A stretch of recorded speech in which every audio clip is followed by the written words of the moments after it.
Video games have been exploring the bounds of artificial intelligence for years, in both the tools used to build those games and the stories they tell about AI supercomputers destroying us all. I am showdown. But with generative AI getting more powerful and more commonplace, the human workers that make those games are starting to worry about how AI will affect their jobs, especially the actors that bring games to life. A lot of these companies, they don't understand the hard work and labor that goes into the voice acting, the face acting, the body capture, all of the likenesses that they use to sell these video games. This is Next Level, a show about how video games shape our modern world. And in this episode, we're delving into the real human actors giving the digital performances that power our favorite video game characters, and how AI could change those performances forever.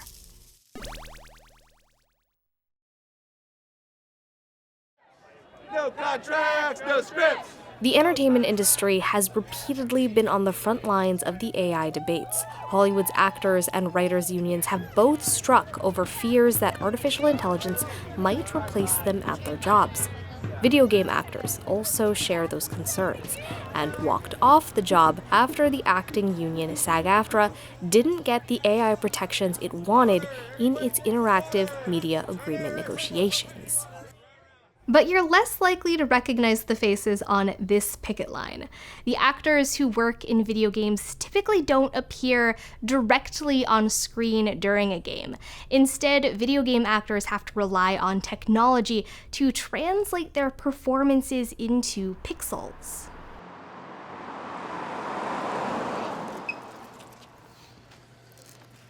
Get that here. You guys do fingers or not today? We do. Got some fingers, yep. Just the 3. Yes. Yeah. Performance capture is a well-established technology that allows animators to kind of map a human performance onto a digital body. It's one key way video games can make such realistic characters when you're animating a digital model, and it helps to have like an actual human's movements to guide your work. And the actors who are working behind the scenes of your favorite video games have worked for years in developing this range of motion and very like physical type of acting. You excited, Casey? Good. Get you a few markers and then you'll off to go play. So you are ready to go. That was quick, damn, awesome, thank you. Great. Hello, co-star. Hello. Woo! Arms in, back out, twist the spine. It's a weird balance of the more you get to do it, the more you get used to it. Wiggle the fingers. And it becomes second nature, but you also know not to block these markers. Into a T-pose. So once you can kind of get past all the technical things that are necessary, then you can just focus on you and I doing a scene together. Oh, there they are. They're already live? You can see them. There we go. Whoa. You guys want to go ahead and choose a sword? I want that one. I'm sorry, I picked Take one. whichever one you want. Yay.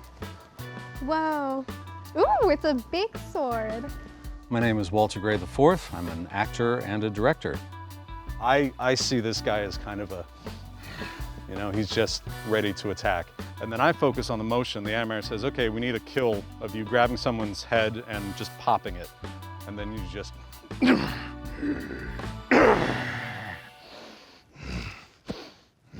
I have worked behind the scenes on numerous titles. Last of Us Part 2, Uncharted Lost Legacy, Uncharted 4. Throughout the years, I was lucky enough to get myself representation and audition for some roles as a performer in some of these games. Have you ever played a video game that you have like done motion capture for? Have you played hell yeah. yourself? What's Yeah. that like? There's been a couple games where I get to beat up myself, you know, Marvel's Avengers. I got to take myself out. Next time, take better notes. Motion capture, you know, it's been around for decades now, and it's definitely evolved as technology's improved. It's a lot more detailed now. So if you look at some of the old games, you can kind of tell it's not the fine fidelity that we'll see now. Where did he take him? In plain English. So back in the 90s, House of Moves was started to do animation for the movie Titanic. The first time we came up with the whole motion capture idea, I learned very quickly that even though you could capture the way a human moves, it's really the way they move that makes you believe that they're dramatically in that scene. Motion capture technology first came into broad use in entertainment during the late 90s. First in video games like Virtua Fighter, then later in movies like The Lord of the Rings. The technique gives 3D animators an easier way to give their creations lifelike movements. In this volume, we've got about 52 cameras that are on this lower level, and then also a bunch up there. They're all interconnected, essentially making a little digital world where anyone or anything inside with a reflective material, it'll show up on our system and track that motion. By compositing the data from each camera about the position of each marker, the computer can generate a skeletal map of the actor's movements, which is then thrown on to an animated character. The line between acting and animation gets blurry when it comes to performance capture, which has made it hard for talented motion capture artists to get recognition. But in gaming, performance capture is the most effective way to bring the entirely digital characters to life. It's me! Cool. Acting in a mocap suit is like a weird out-of-body experience. There's a disconnect between how you're moving and how your character is showing up on screen. Now's a good example for facing each other. I am taller than Casey in real life, but her character is a little taller than me. They'll either change the heads so that they're looking at each other and they want us to have our scene eye to eye so that we can do our work. Sometimes you just offset it. It takes a lot of skill and practice to translate a performance through the technology of motion capture. Casey's too strong! If AI can learn to copy those skills, it might be able to produce the same kind of performances for a lot less money. You no longer need to hire a performer, you don't need to hire a writer, you don't need to hire a director, you don't need to hire the stage. All that money's being saved. When someone's hard work is then put into a machine to generate something else, they're getting something that's, it's fine, but it's not, you can tell there's no soul in it. Fears about being replaced by good enough AI have sparked labor concerns across a wide range of industries. The technology's rapidly advancing capabilities make it hard to estimate what jobs and tasks it could reliably automate over the next couple of years. Corporate greed has got to go! Hey, hey! Ho, ho! But the quality of generative AI's outputs relies heavily on the data it's being trained with. Since video game actors already have to be parsed with a series of data points, their performances are a potential goldmine for training AI programs. The big push right now is transparency. If we're going to record you, what are we using it for? Are we going to use it again? If we are going to use it again in a different context or in a different character, that you know about it, that you agree to it, give your consent, and that you get a little bit of compensation for it. Actors and writers and other creative workers all put a lot of hard work into their craft, and many don't necessarily want to see that work fueling an algorithm that could replace their jobs. Art cannot be created by a machine. You lose the heart and the soul of the story you're telling. But organized movements for contractual AI protections have netted mixed results so far. While the Writers Guild was able to secure tough AI protections, film and TV actors aren't covered by as strong language. For me, the real aim was to say they can't use our performances or anything that has to do with us in a generative AI model without our consent and compensation, and we failed to get that protection. And video game actors have even less labor muscle to flex than their counterparts. SAG-AFTRA's interactive media agreement only covers a handful of major studios. The video game industry in general is less unionized than Hollywood, but that's starting to change with successful unionization efforts hitting major companies like Microsoft and Blizzard. While the acting unions have been on the front lines of the issue, they're far from the only workers who could potentially be impacted by AI. I want it to be less about us specifically and more about the bigger picture. What helps the entertainment industry keep doing what we love without losing our jobs that we love doing. Yay! I think we got to keep the celebratory jumps from the monster after it. Yay!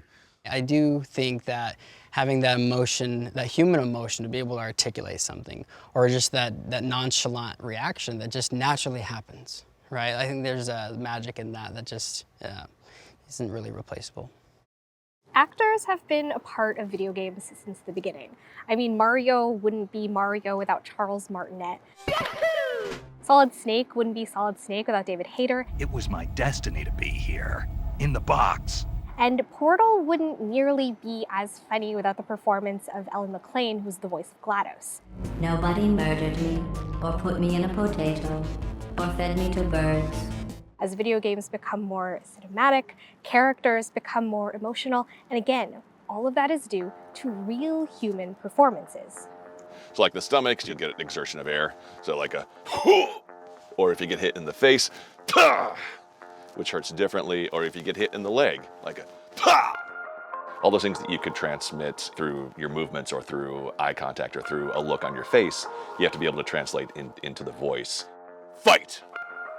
Attack! I am president and co-founder of NAVA, which is the National Association of Voice Actors. We are a nonprofit advocacy group for the voiceover industry. Custom components will complement this monstrosity and give the team full control of his exhibition coupe.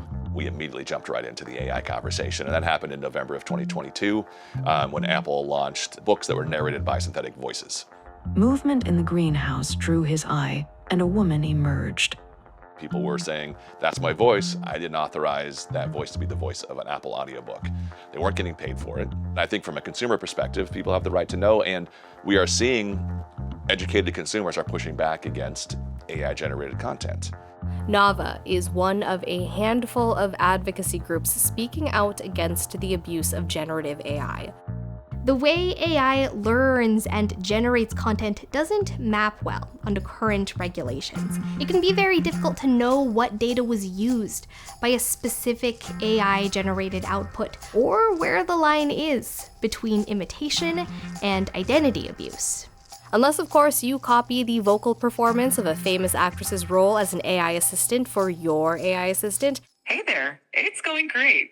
Then post an oblique reference to that performance with your product launch.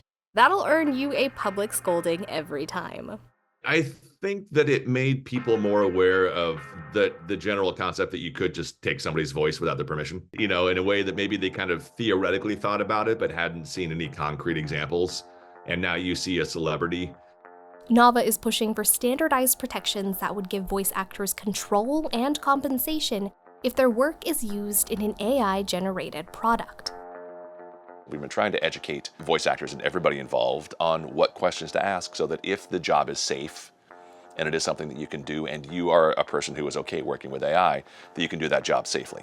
But getting those protections in place means voice actors have to rethink how they relate to their performances. We sign over the rights to that performance, to that recording, when we do a job. So anything I've ever recorded, the client owns those recordings. What they don't own is the sound of my voice. The sound of my voice should be separate from the performance that I do. Friedlander argues voice actors should be able to protect their voices as part of their own identity and act against AI programs that infringe on that identity. Our voices are identifiers. They are personal identifiers. You can call a family member and just say hi and they know exactly who it is. To have that voice say something you wouldn't say is scary. It feels like an invasion of privacy. It feels like a very personal attack. Voice actors, like performance actors, have their work condensed into data before it can show up in-game. Those data files are much easier for AI algorithms to replicate than complex movement data, which has made voice actors prime targets for AI duplication without the actor's consent. An AI model only needs 3 minutes or 3 seconds of audio to simulate a voice, and those generated voices can be used for some pretty nefarious purposes. Voting this Tuesday only enables the Republicans in their quest to elect Donald Trump again. And it's not clear what protections individuals have against AI impersonation.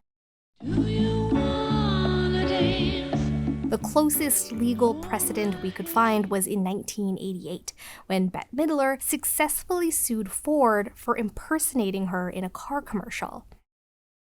And if you think AI can't fool you, an AI model only needs 3 minutes or 3 seconds of audio to simulate a voice. That wasn't me, that was AI. The issue is starting to get some attention from lawmakers. Congress is considering the No Fakes Act, which would give people a federal right to control how their voice and likeness are used online. Would you look at that? Ain't she a pretty little thing? Is this your sister? You know what? I think I do recognize her. Yeah. She come around here sticking her pretty little nose where it don't belong, tempting my Johnny. You ain't never gonna find her.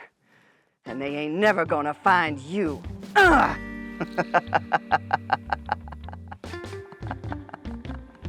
What is the average day of a voice actor like?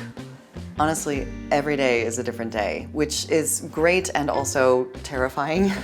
I am constantly taking classes to make sure that I'm up on my craft. I take dialect classes, I take accent classes, I take movement classes for performance capture, and it's a lot of hustle. And it's also, you know, any day that I don't work is a day that I don't get paid. Cissy Jones is a BAFTA-winning voice actor who's appeared in games like Firewatch. You take a stab at what's wrong with me. Starfield. Is shooting everyone an option? And Baldur's Gate 3. Now you hear me. Now you yield!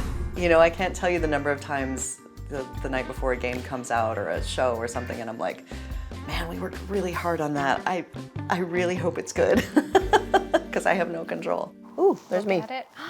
There's me. Hi. It's you. That's my fire tower, my Firewatch tower. It's Henry, right? Yeah. I'm Delilah. Yeah, that's what the guy said on the phone.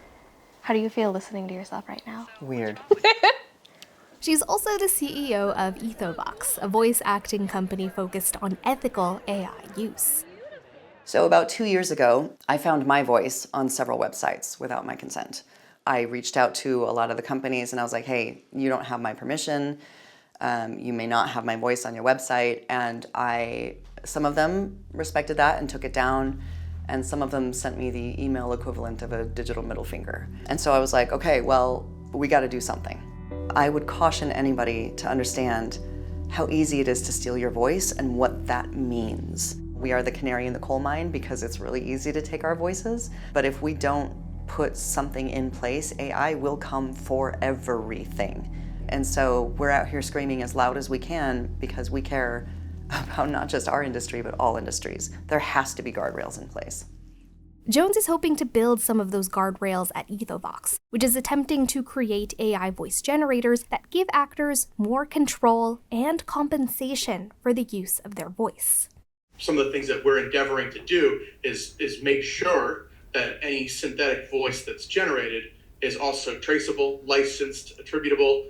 One of the things I would love to do is get to a point where we can have a library of barks, you know, grenade, get down, you know, all the deaths and all the things. It can be really taxing on your cords. I've actually gone into sessions, screamed for 4 hours, and I left with my throat bleeding.